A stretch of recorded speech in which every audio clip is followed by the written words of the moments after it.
worldwideentertainmenttv.com, official media platform for the Legacy Park home of the new Tupac statue. I ahead of this interview, I rewatched your 1995 interview with Tupac Shakur. It was released. It came out after he was released from prison on bail, and I remember at the time it being a huge deal.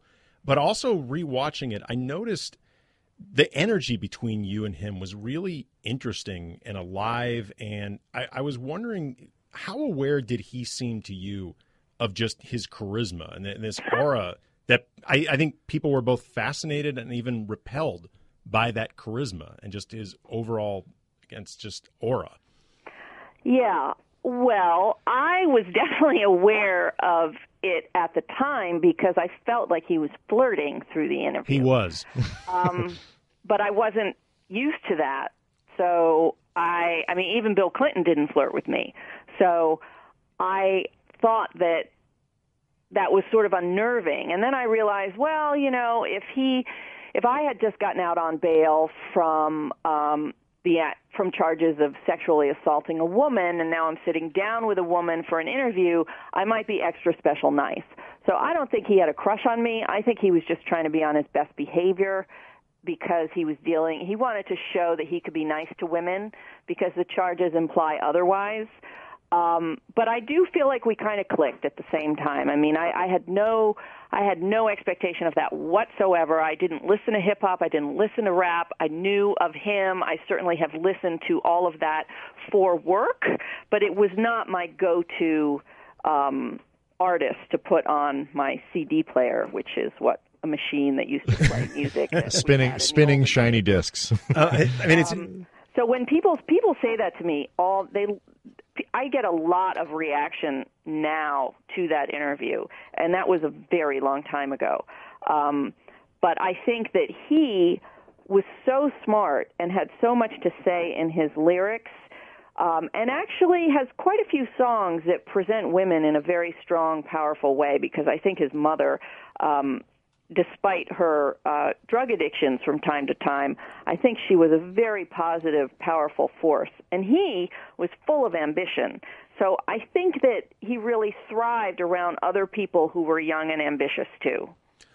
You mentioned that hip-hop wasn't your go-to music at the time, and it was, I think, an interesting time for a woman, particularly even a white woman, to be doing that interview, given the recent sexual assault conviction and just a time before hip-hop was mainstreamed in the way mainstream is defined for rap, which basically means white people listen to it. Were you conscious at the time of, I guess, perceived politics or other politics or otherwise politics of doing a sit-down with Tupac?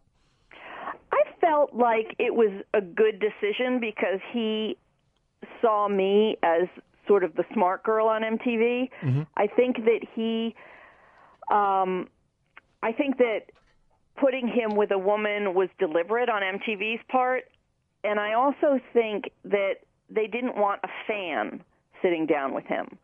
So even though I didn't know much about his music, I certainly knew about his music by the time I did the interview, but I did it for work. Just like I researched Bosnia before I went over there. You go back into, World War I and see who was shot to kick off, the problems in Yugoslavia. You remind yourself, even though you learned that in history, you go back and you listen to it much more intensely.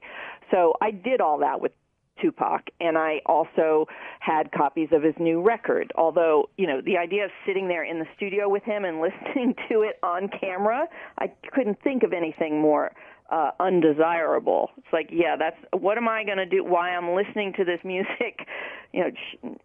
Bop my head up and down, snap my fingers, pull out a dance move. It was so awkward. Plus, everyone around us was smoking tons of pot, and they all had guns on them. So I was not comfortable at all, but I had to pretend yep, no big deal. Let's see if I can squeeze in a few more questions. Right, but it's an interesting thing to be around somebody who is personally charming and also, having, accused of, I guess, was he convicted? He was convicted of sexual assault. Bad things, Yeah, no, totally bad things. Yeah. He probably wouldn't be dead if he didn't have his finger in so many bad things. So, but he's had crime and, difficult hurdles to get over since he was born. Right. That was just his fate in life.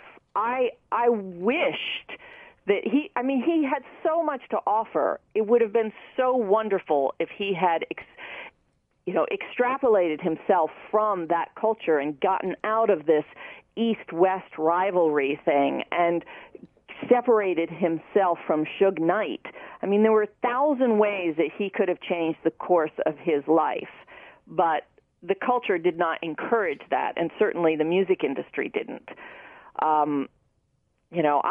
We were basically patted down and not strip searched, but just as almost very close to it going into, it was Bad Boy Records, right?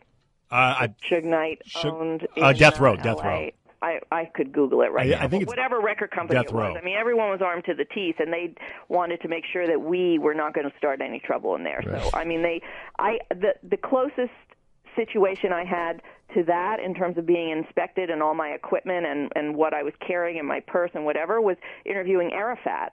So, it was like, whoa, but this guy isn't a world leader, and he's not trying to find peace in Israel, and he's not associated with a terrorist organization. And so, I don't know. I think that the world would have been better off and music industry would have been better off if Tupac had stuck around, but it wasn't to be the case. WorldwideEntertainmentTV.com, official media platform for the Legacy Park home of the new Tupac statue.